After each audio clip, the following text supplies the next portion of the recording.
Welcome in Infolek YouTube channel. In this video we will create a simple C program that generates and displays a random number between 0 and 100. This line includes the standard input-output library, which is necessary for using functions like printf. This line includes the standard library, which provides functions like rand and srand for generating random numbers.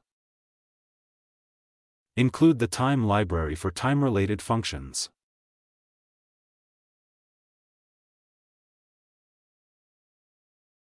The program execution starts from the main function.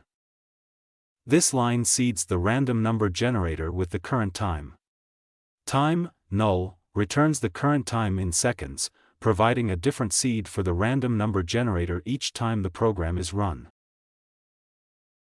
This line generates a random number using rand, and then takes the remainder when divided by 101. This ensures the random number is within the range 0 to 100.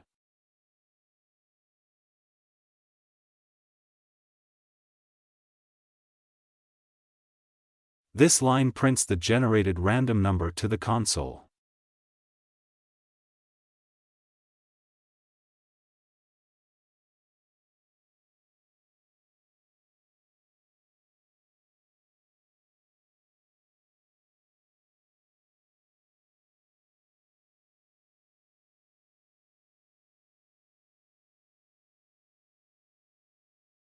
Return 0 to indicate successful execution.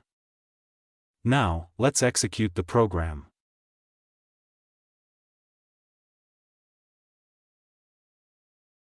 $35,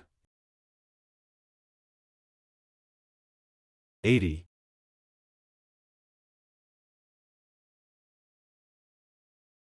31,